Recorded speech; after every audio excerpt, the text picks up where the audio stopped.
सबसे पहले बात कर रहे हैं बड़ी खबर की। टनकपुर में मुख्यमंत्री पुष्कर सिंह धामी ने उप जिला अस्पताल में आधुनिक मशीनों का लोकार्पण किया और साथ ही एडवांस कार्डियक एम्बुलेंस का फ्लैग ऑफ भी मुख्यमंत्री पुष्कर सिंह धामी के द्वारा किया गया। वहीं मुख्यमंत्री पुष्कर सिंह धामी अस्पताल में भर्ती मरीजों के बीच भी पहुंचे और उनका हालचाल जाना। इसके साथ ही वहां पर मौजूद तीमारदारों से व्यवस्थाओं का फीडबैक भी लिया। मुख्यमंत्री ने आधुनिक मशीनों का लोकार्पण भी किया।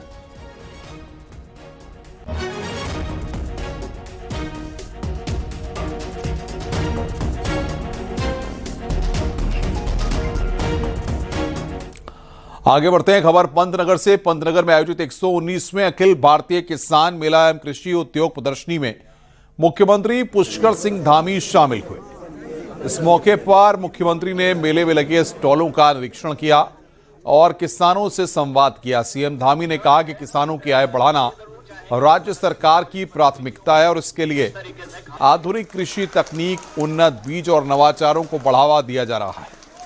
किसान मेले के जरिए किसानों को खेती से जुड़ी नई जानकारी और तकनीक मिल रही है, जिससे खेती को अधिक लाभकारी बनाया जा सकेगा।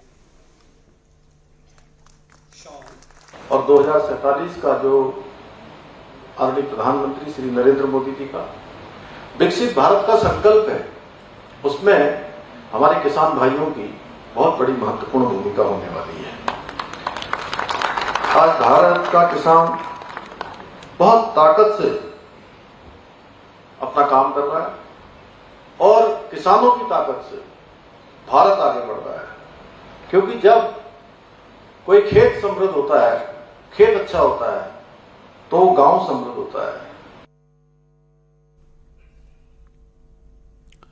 2027 के विधानसभा चुनाव से पहले भारतीय जनता पार्टी अपना कुनबा बढ़ा रही है और कांग्रेस में सेंधमारी की जा रही है।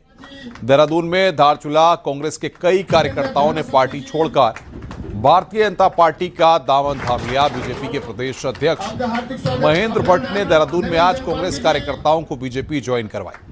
भारतीय जनता पार्टी में शामिल हुए कार्यकर्ताओं ने पार्टी की नीतियों और नेतृत्व पर भरोसा जताया है।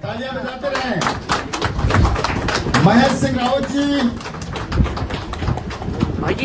विक्रम पंक्ति जी,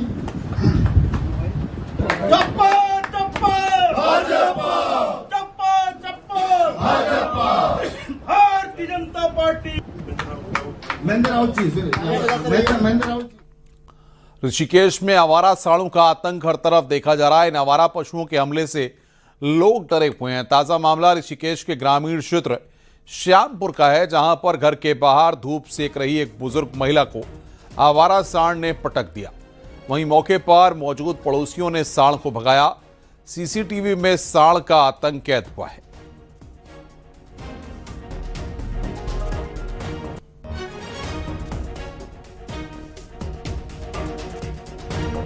तो आवारा सांड का आतंक कैमरे में कैद हुआ है।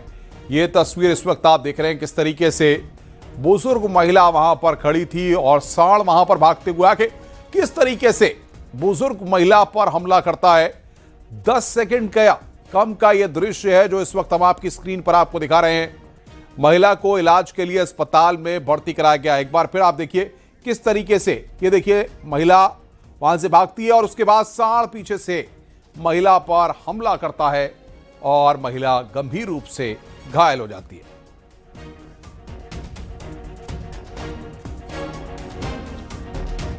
आगे बढ़ते हैं कोटद्वार से खबर, जहां पर बालासोर क्षेत्र में आवारा सांड के हमले से एक शख्स गंभीर रूप से घायल हो गया। बताया जा रहा है कि सड़क पर चलते समय अचानक पीछे से सांड ने उन पर हमला कर दिया। जोरदार टक्कर से महेश जमीन पर गिर पड़े, जिससे उनके सिर में गंभीर चोट आई है। वहीं सांड के सींग लगने से पेट में भी गहरे घाव हुए हैं। आसपास मौजूद लोगों ने उन्हें तुरंत अस्पताल पहुंचाया, जहां डॉक्टरों ने सिर में करीब 15 टाके लगाए हैं।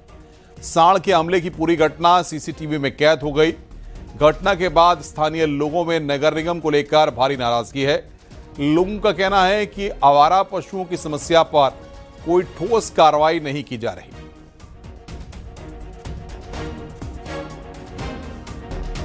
दुकान के बाहर खड़े थे और पीछे से सांड ने आके इनके सीधे सर पर सींग से मारा हुआ है। इनके कम से कम 15 टाँके लगे हुए सर पर पूरा सर फटा हुआ है इनका, और मेरी भी दुकान है वहाँ पे।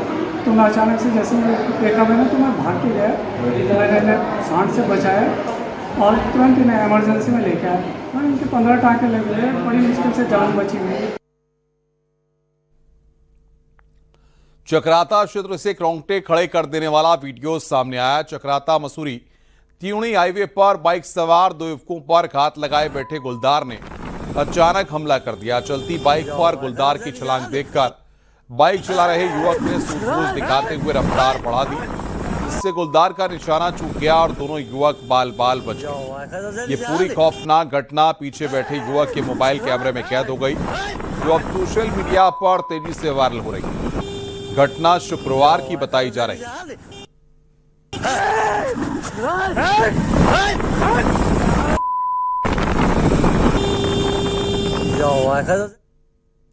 देहरादून में उस समय हंगामा हो गया जब आंगनबाड़ी कार्यकर्ता अपनी समस्याओं को लेकर मुख्यमंत्री आवास तक रैली निकाल रही थी। इस दौरान पुलिस के साथ आंगनबाड़ी कार्यकर्ताओं की झड़प हो गई। आंगनबाड़ी कार्यकर्ताओं की मांग है कि मानदेय में राज्य सरकार द्वारा 140 रुपए प्रतिदिन की वृद्धि की जाए।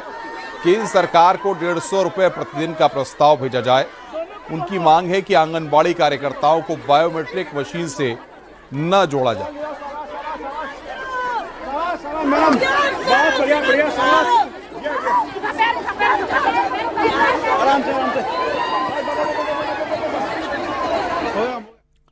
हल्द्वानी में सोशल मीडिया इन्फ्लुएंसर ज्योति अधिकारी ने आत्महत्या की धमकी दी है।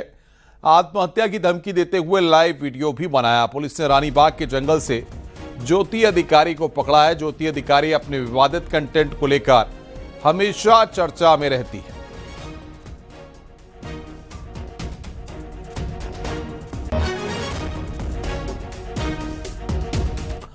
देहरादून राजधानी में एक बुजुर्ग महिला की प्रॉपर्टी कब्जाने के मामले में जुड़ी शिकायत पर सुनवाई करते हुए उत्तराखंड राज्य पुलिस शिकायत प्राधिकरण ने देहरादून के एसएसपी रहे आईपीएस जन्मेजय खंडूरी और तत्कालीन थानाध्यक्ष नरेंद्र गहलावत को मिसकंडक्ट का दोषी पाया है। प्राधिकरण ने अपने आदेश में गृह विभाग से दोनों अधिकारियों के खिलाफ अनुशासनात्मक कार्रवाई की सिफारिश की है। मामला देहरादून के क्लेमंट टाउन में रहने वाली 69 वर्षीय बुजुर्ग कुसुम कपूर से जुड़ा हुआ है, जो एक सैनिक अधिकारी की पत्नी है। शिकायत के अनुसार 7 जनवरी 2022 को जब कुसुम कपूर उपचार के लिए नोएडा गई थी, तभी अमित यादव नामक व्यक्ति ने मोना रंधावा से सांठगांठ कर 30 से 40 हथियारबंद बदमाशों के साथ उनके घर पर धावा बोल दिया। आरोप है कि घर में रखा सारा कीमती सामान, जेवरात, दस्तावेज और सैन्य पुरस्कार ट्रकों में भरकर ले गए। इसके बाद 100 साल से अधिक पुराने मकान को 3 जेसीबी मशीनों से ध्वस्त कर दिया गया। यह सब थाना क्लेमेंट टाउन पुलिस की मौजूदगी में करीब 10 घंटे तक बेरोक टोक चलता रहा। आरोप यह भी है कि थाना प्रभारी नरेंद्र गहलावत को बार बार सूचना दिए जाने के बावजूद कोई कार्रवाई नहीं की गई। उल्टे उन्होंने शिकायतकर्ता को धमकाया और उनके खिलाफ मुकदमा दर्ज करने की चेतावनी दी। वहीं तत्कालीन एसएसपी जन्मेजय खंडूरी से मिलने के कई प्रयासों के बावजूद मुलाकात नहीं हुई। आखिरी में तत्कालीन डीजीपी के हस्तक्षेप के बाद घटना के 5 दिन बाद 17 जनवरी 2022 को एफआईआर दर्ज की गई। इस मामले में शिकायतकर्ता और दूसरी पार्टी की दलील सुनने के बाद पुलिस शिकायत प्राधिकरण ने तत्कालीन एसएसपी और तत्कालीन थानाध्यक्ष को दोषी माना है।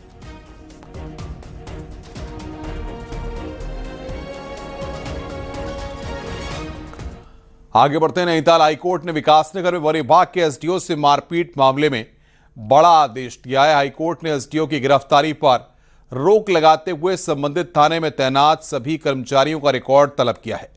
कोर्ट ने सुनवाई के दौरान डीजीपी और एसएसपी को निर्देश दिए हैं कि थाने में तैनात सभी कर्मचारियों का तबादला किया जाए। कोर्ट ने सोमवार तक पूरा रिकॉर्ड पेश करने के आदेश दिए हैं। दरअसल विकासनगर में 27 फरवरी को जब वन विभाग के एसडीओ राजीव नैन नौटियाल यमुना नदी की ओर जा रहे खनन से लदे डंपर का वीडियो बना रहे थे, तभी वहां मौजूद कुछ लोगों ने उनके साथ मारपीट की थी। मामले में पुलिस ने दोनों पक्षों की शिकायत पर अलग अलग केस दर्ज किया था।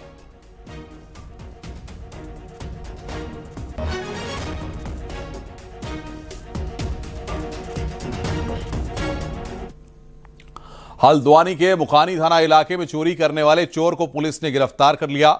गौरव कुमार नाम के इस चोर को पुलिस ने हल्दी खाल इलाके से गिरफ्तार किया है। जिसके पास से 13 लाख से ज्यादा की ज्वेलरी और कैश बरामद किया गया है। इस चोर ने एक बंद घर में चोरी की घटना को अंजाम दिया था।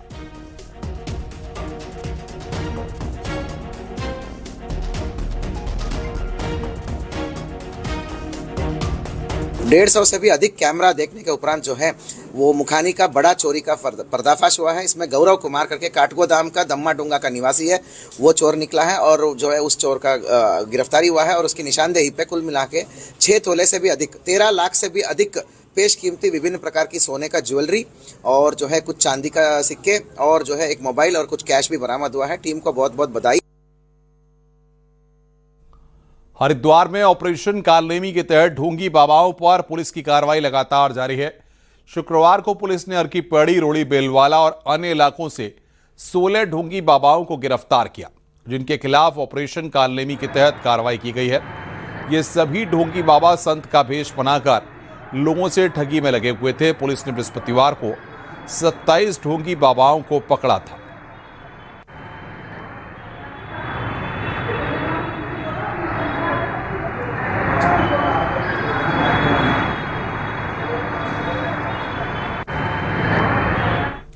देहरादून में मुख्यमंत्री हाउस में फूलदेई का लोक पर्व मनाया गया। इस दौरान मुख्यमंत्री आवास में बच्चों का आगमन हुआ। रंग बिरंगे पारंपरिक परिधानों में सजे नन्हे मेहमानों ने देहरी पर फूल रक्षस सजाकर लोकगीत गाया। वहीं सीएम धामी ने कहा है कि इन बच्चों की सरलता, उल्लास और आत्मीयता हमारे सांस्कृतिक मूल्यों की जीवन झलक है। सभी बच्चों के उज्जवल भविष्य के लिए ईश्वर से मनोंगल कामना करता हूं। हमारी लोक संस्कृति के संरक्षण का संदेश देने वाला फूलदेई पर्व हमें अपनी जड़ों से जुड़े रहने और आने वाली पीढ़ियों को इन अमूल्य परंपराओं से परिचित कराने की प्रेरणा देता है।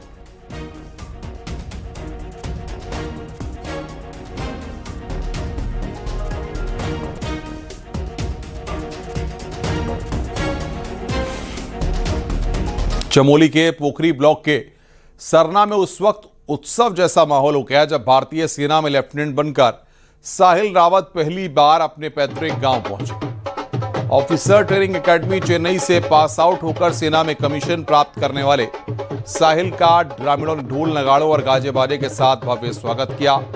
ग्रामीणों ने फूल मालाओं और तिलक लगाकर अपने नायक का अभिनंदन किया और उनकी इस ऐतिहासिक उपलब्धि पर गर्व जताया।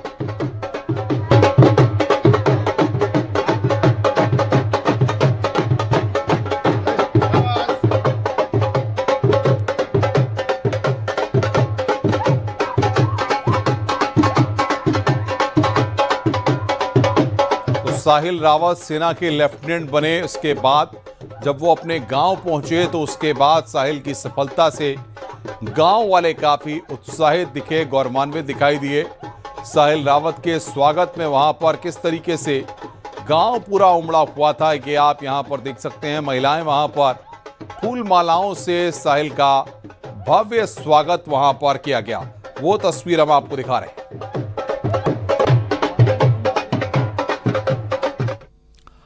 और अब बात कर रहे हैं क्रिकेटर कुलदीप यादव की शादी की। मसूरी में क्रिकेटर कुलदीप यादव की शादी हुई है। इस मौके पर बागेश्वर महाराज धीरेन्द्र शास्त्री भी मसूरी पहुंचे हैं। भारतीय क्रिकेट टीम के बॉलर कुलदीप यादव की शादी में बाबा बागेश्वर शामिल हुए और उन्होंने अपना आशीर्वाद दिया है। इस दौरान बागेश्वर महाराज ने कुलदीप यादव को बालाजी की पटकी पहनाई और चित्र भी भेंट किया और नव दंपत्ति को अपना आशीर्वाद दिया है। साथ ही उन्होंने कुलदीप यादव के परिवार से भी भेंट कर मंगल बेला की शुभकामनाएं दी। आपको बता दें कि बाकी खिलाड़ी भी वहां पर पहुंचे हुए हैं। क्रिकेटर कुलदीप यादव की शादी के फंक्शन में शामिल होने के लिए रिंकू सिंह वहां पर पहुंचे हैं और तमाम खिलाड़ी भी वहां पर इस मौके पर शरीक हो रहे हैं। तिलक वर्मा भी वहां पर तस्वीरों में आप देख सकते हैं कि तिलक वर्मा भी झूमते हुए, गाते हुए, नाचते हुए और ये यहाँ पर घोड़ी पर बैठे हुए कुलदीप यादव की तस्वीर हम आपको दिखा रहे हैं किस तरीके से कुलदीप वहां पर घोड़ी पर बैठे हुए हैं और बाबा बागेश्वर की तस्वीर भी आप देख रहे हैं जो कि मसूरी में इस कार्यक्रम में शामिल होने के लिए पहुंचे हैं। Ladies and gentlemen, the movement we are all waiting for has arrived. It's a time to welcome the man of power, our dashing you. Make some noise.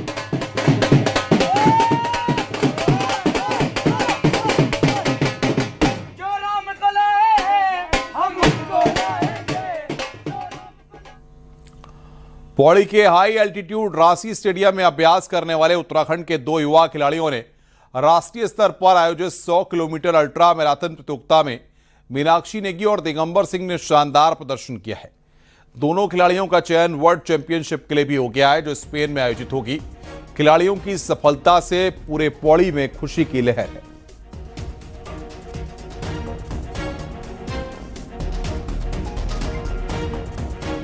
यहाँ पे दिल्ली में एक मैराथन हुई थी, टफ मैन की अल्ट्रा थी, वो 100 kilometre, जिसमें हमें फर्स्ट पोजीशन आई थी और उसमें हमारा टाइम रहा था 7 आवर 38 मिनट। और इसमें सबसे बड़ा सहयोग तो हमारी मेहनत और हमारे कोच साहब जो हमारे साथ लगे थे, पूरे 8 घंटे तक हमारे साथ लगे थे, हमें पूरे प्रॉपर हमारी रिक्वायरमेंट पूरी की और हमें काफ़ी अच्छा महसूस हुआ। हाल ही में मैंने राष्ट्रीय स्तर में नेशनल मैराथन में मैंने अल्ट्रा मैराथन में 100 किलोमीटर में रिकॉर्ड बनाया हुआ है, जिसमें मेरा वर्ल्ड चैंपियनशिप के लिए क्वालिफाई हुआ है। यहाँ पर बहुत अच्छा बेनिफिट मिलता है, यहाँ इंडोरेंस वगैरह का बहुत अच्छा बेनिफिट होता है और यहाँ हाई एल्टीट्यूड है तो सबके सब बच्चे यहाँ प्रैक्टिस करने के लिए आते हैं।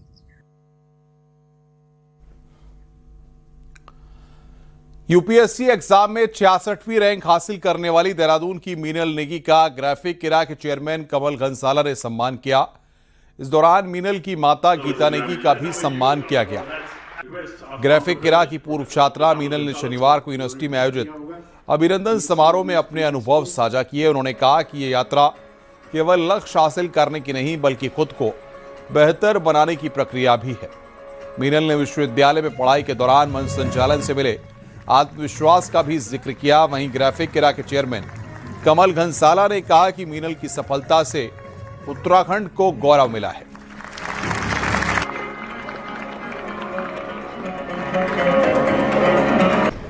Two years back, I was sitting somewhere there, and today I've come back not just as an alumni, but as a successful one, and it feels great. My brother, see my success.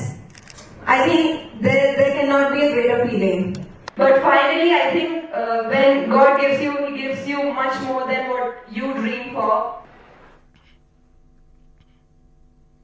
मंच बड़ा था, मौका खास था और सामने वो चेहरे थे जिन्होंने भारतीय क्रिकेट का इतिहास बदल दिया। न्यूज़ 18 और CNBC TV 18 के India business leader awards IBLA में एक ऐसी तस्वीर दिखी जिसका इंतजार हर क्रिकेट प्रेमी को था।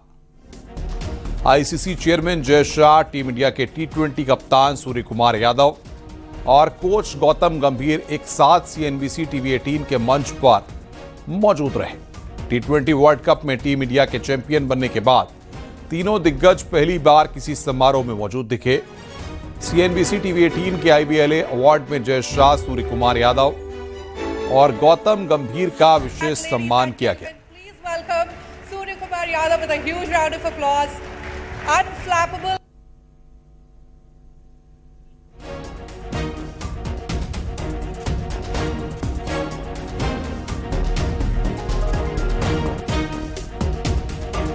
तो यहां पर यह तस्वीर इस वक्त हम आपको दिखा रहे हैं किस तरीके से इस कार्यक्रम में ICC के चेयरमैन जय शाह को IBLA अवार्ड से सम्मानित किया गया। ये तस्वीर आप देख रहे हैं, कोच गौतम गंभीर और कप्तान सूर्य कुमार यादव भी इस कार्यक्रम में पहुंचे। न्यूज़ 18 और CNBC TV 18 का ये मंच था जिसमें वर्ल्ड चैंपियंस का सम्मान किया गया। जय शाह, सूर्य कुमार यादव और गौतम गंभीर इस मंच पर एक साथ यहां पर दिखाई दिए और उनको सम्मानित किया गया।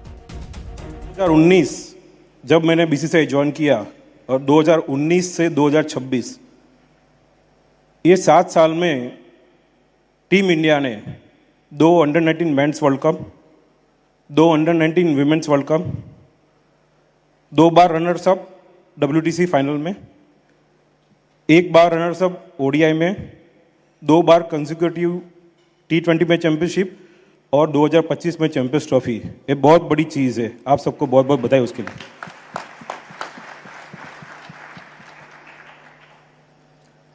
और मेरे को याद है क्योंकि मैं क्रिकेट को 1998 से फॉलो करता हूँ और एज ए एडमिनिस्ट्रेटर 2009 से मैं क्रिकेट संभाल रहा हूँ।